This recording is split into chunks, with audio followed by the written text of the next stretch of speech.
Last time on Round Sailing, we cruised from Hog Bay in Prince William Sound and through the scenic Bainbridge Passage to Otter Cove.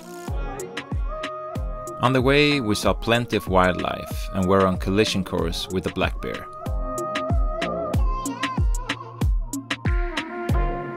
Next up was Chenega Glacier, our first glacier visit in Alaska.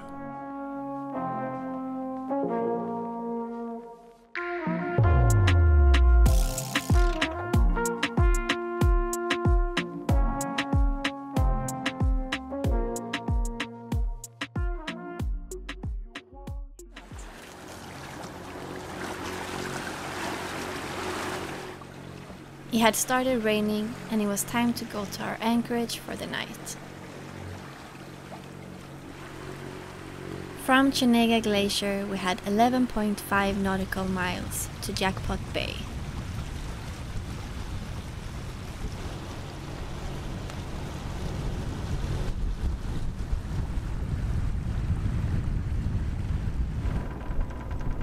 So this is the anchorage that we want to go into. It's called the 7 Fathom Hole.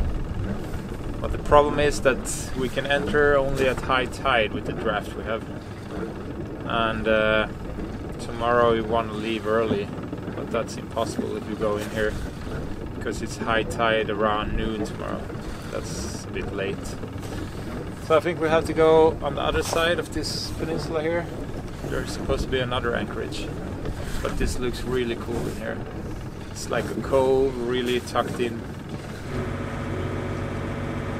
0.3 meters. So, but instead we'll go and anchor here.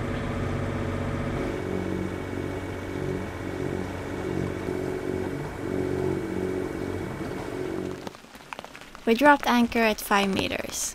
And next to Ron, a couple of seals said hello.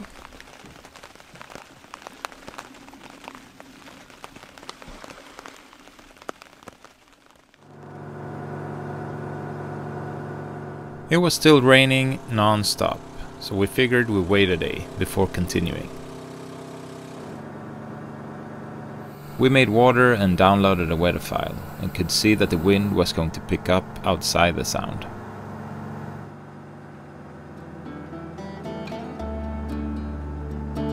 In the protected waters of the sound, it was still going to be calm, but very cloudy and probably some rain.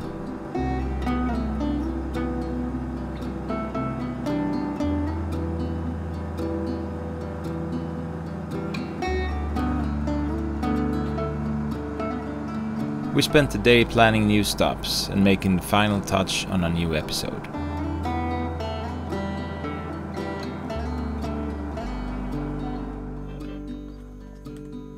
Nice weather and sailing, but with a couple of squalls.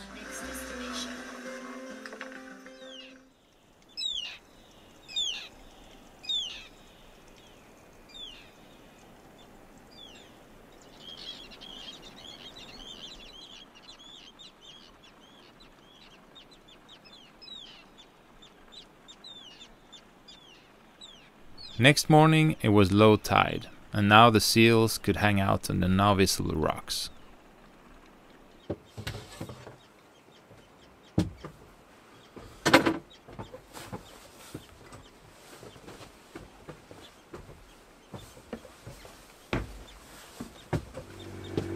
It has finally stopped raining, so today we're heading up to Perry Island. It's 37 nautical miles up there. We're going through a passage called Dangerous Passage. I don't know, there's a lot of rocks in this passage, but I don't think it's so dangerous nowadays when you have GPS. But I guess back in the days it was probably a pretty dangerous area because there's a lot of rocks, it's pretty narrow, and I guess there's some current as well. Yeah, as usual there's no wind. We looked at the forecast yesterday, and coming week, 10 days, there is no wind in here. But that's okay, we have plenty of diesel. So now we're heading north in the sound. And yeah, I think we're going to celebrate my birthday on Perry Island on Friday. It's Wednesday today. And it's Wednesday. Okay. okay, it's first day today. We got to celebrate my birthday on Perry Island on Friday. Tomorrow. Okay.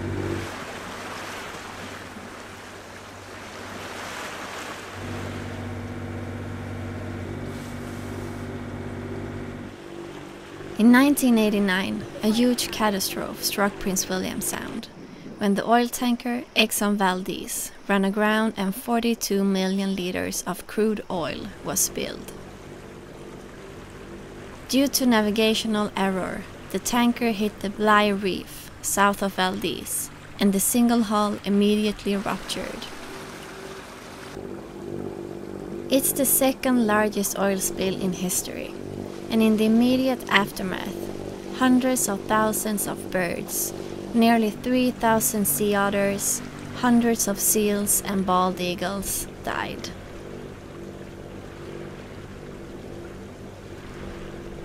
So over here is, I guess, what's the danger? It gets very shallow, rocks, and then this big rock above the water, and it's very narrow here. But for us, with this kind of equipment and technology, it's pretty easy. Now we're exiting the danger passage, and we're coming out now in the passage between Night Island and the main island.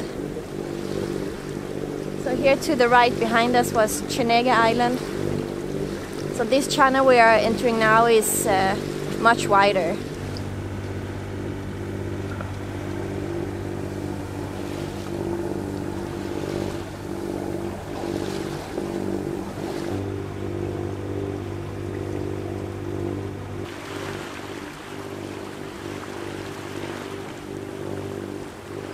We're out on more open water now, and we just got internet actually.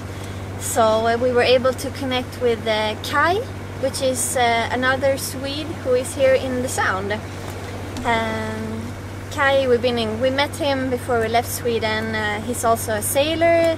He used to sail an Amel and sailed halfway around the world. And then he sold his sailboat and bought a motorboat, a 78-foot boat called Ammonite.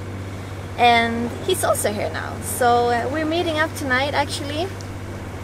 So we're now going to the same anchorage as where they are, which is Perry Island, and West Twin Bay is the anchorage. We have another I think 14 or 15 miles to go, so we'll be there in 3 hours. And now we can see on the plotter that now there's plenty of boats everywhere, because I think now we're getting closer to one of the towns that are connected to the Sound, which is Whittier. So there are 3 towns. It's Whittier in the west, and then we have Valdez in the northeast, and then Cordova in the southeast, you can say, in the Sound. So I think that's why there are more boats out now. You can see many of them on the plotter.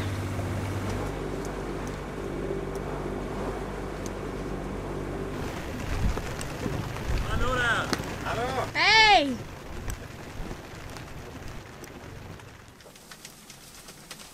What's for lunch? An omelette.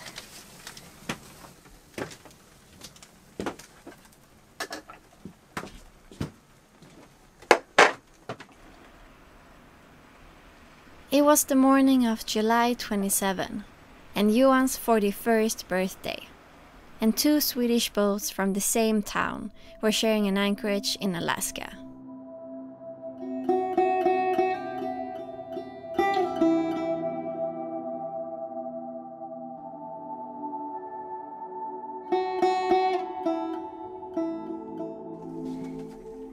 Vi gratulerar,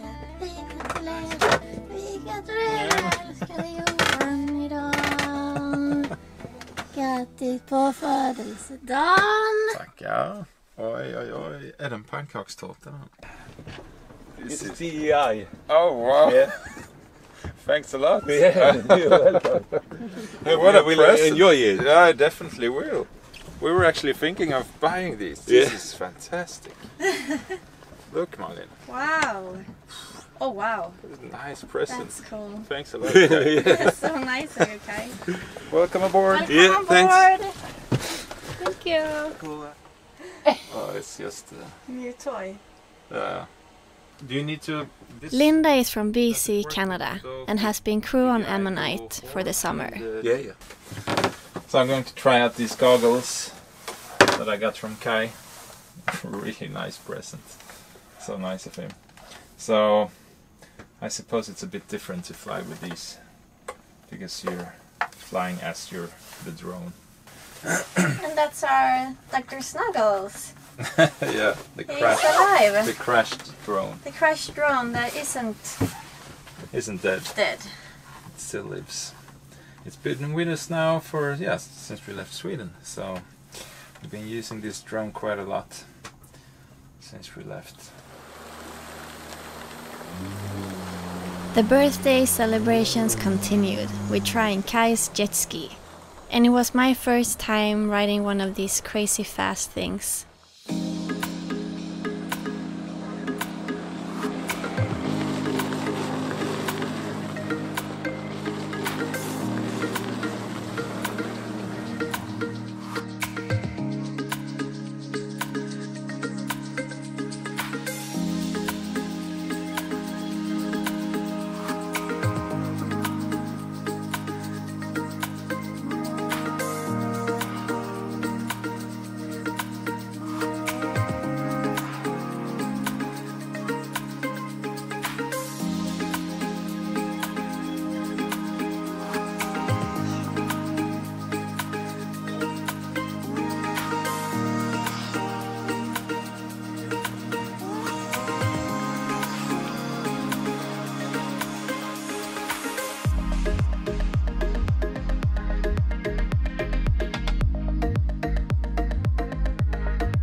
It was a lot of fun, and I'm glad I didn't end up in the 10 degrees cold water.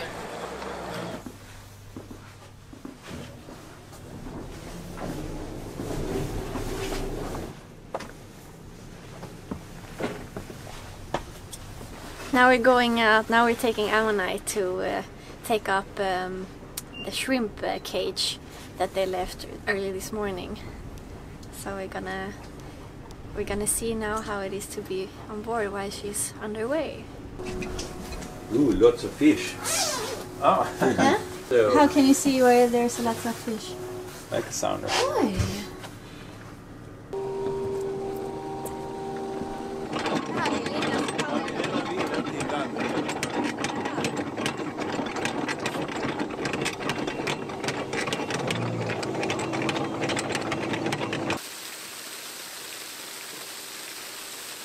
Everything is so much bigger. Yeah, it's a massive chain. How much was the anchor? How much that? it's 175 kilo. Oh wow.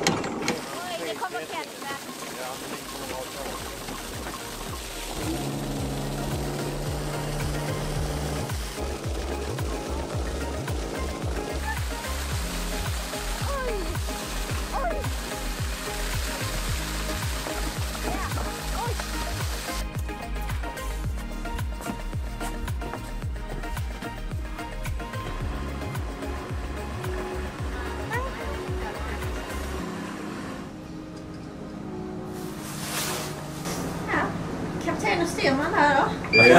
Ja, vet jag. Okej, stopp.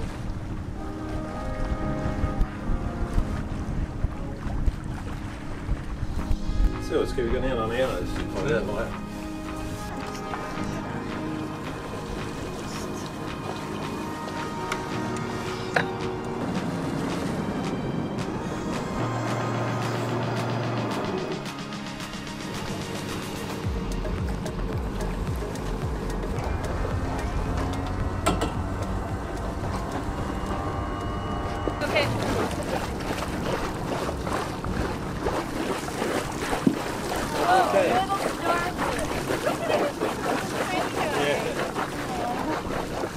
That's okay, you have seen how you do. Yeah, now we know how to do it. But you don't need to copy everything. Look at him. Aww. We let you out again. Yeah. Nordhavn 78 is a trawler-type motor yacht capable of crossing oceans. Ammonite has a range of 4,000 nautical miles without refueling. I mean, you left Sweden 2010 and you sailed halfway around the world with the Amel. Why did you take the decision to sell the Amel in New Caledonia and get another boat?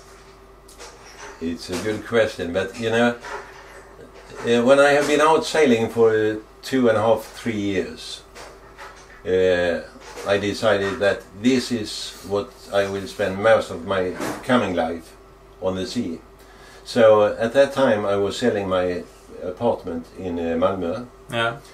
And then the boat was my only home. Yeah, yeah. And you know, it was very soon become very crowded. Yeah, because you like to buy a lot of toys. Yeah, I love technical toys and Yeah. so on. I had a seabob, I had lots of drones and so on, and much of anything. So it was a problem to store everything. Another thing was that when you are in tropics and you have air condition, you prefer to be inside. But sitting in the sailboat down in the saloon, you don't see much of the beautiful anchorage you are in. Yeah, that's true. And I was on board on a motor yacht in Nordhavn, in fact, and discovered that you could sit up in the saloon in a nice climate and looking out and see all the beautiful things. And of course I wanted also to experience something new. Yeah. I was curious. How could I handle a big motor yacht? Yeah. So I made the decision. The only thing was that New Caledonia was maybe not the best place to sell a boat. Oh, But I can imagine that, yeah. it's not always the life is going as you exactly plan. What's the main difference, in your opinion, between having a motor yacht like this compared to sailing? Well, there are a few things. Yeah, I guess. The Amel was about 20 ton, and this is 130 ton. Yeah. And the size is 78 feet comparing to 54. Yeah. So that is a big difference. Yeah. And I have no sails, so... But and you didn't have any experience from having a boat like this before you bought this one. I mean, No. it must have been a huge jump, you know, like you say, in tonnage and handling the boat compared to the Amel. You know, docking a boat like this, and I agree. how was that? It was my biggest concern, really. Yeah. How should I handle this boat on only 2 person? Yeah. And because I don't want any crew. Many of those who had a boat like this size, Nordhavn 78, most of them have a crew and have a captain who is running the boat. That I didn't want. I wanted to do it by myself. Mm-hmm. But of course, I didn't give myself the option maybe to test it. So I was buying it, and it could be like a pig in... Yeah, I know what you mean. So it was... but it was coming out very well. I must say, this is much easier. The Amel was quite good. I have from the beginning enjoyed Naiad, the 44 feet. Mm-hmm. I never was sailing her by myself because I was afraid to dock alone with that size of boat. And then I was coming to Amel 54 and I started to sail it by myself sometimes and managed to dock it. But I thought this size I should never dock by myself. And I have been sailing 1.5 to 2 months by myself, and I have it docking and taking the line. without any line handler, and managed that. So it was much easier than I thought. So Kaj, this equipment here, for me it looks like it's the way it looks like if you're on a bridge on like a commercial ship. Is there any difference? I mean, maybe you don't know, but I think there are some difference, but of course like it's this. a little bit. I'm not using the wheel to steer at all. I have never done that. This is what I'm steering the boat in special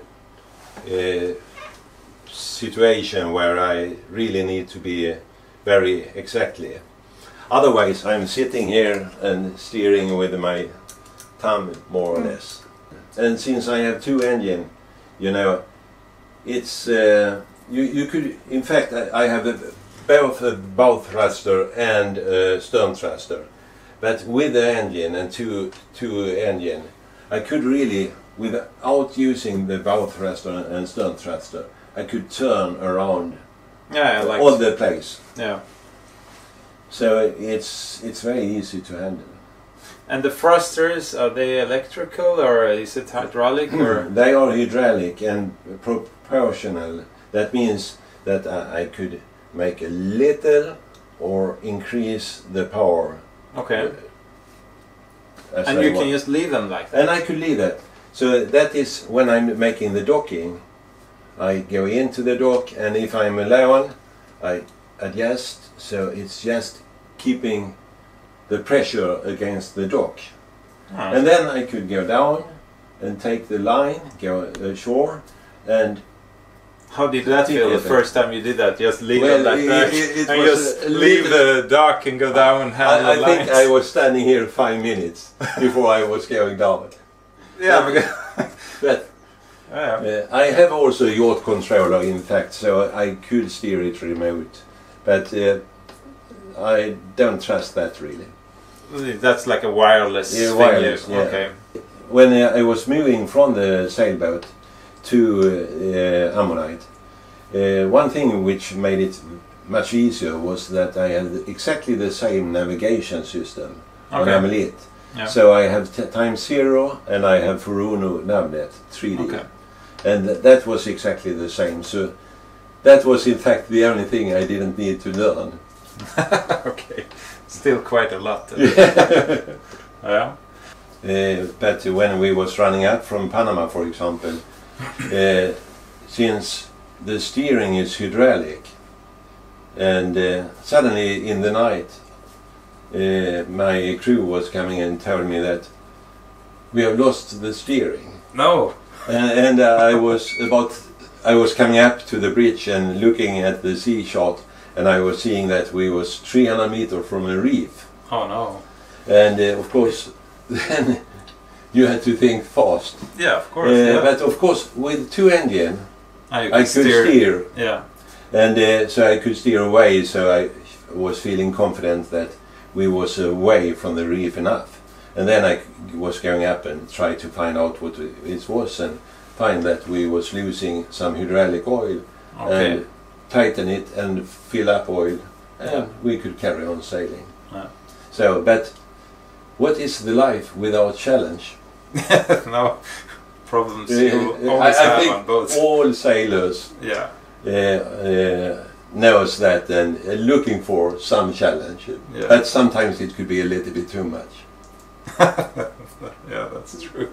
Sometimes you think about what I'm doing. What bad have I done in my life? That's really true. Thank you for watching. Please like, share and subscribe. Follow us on Facebook and Instagram for real-time updates.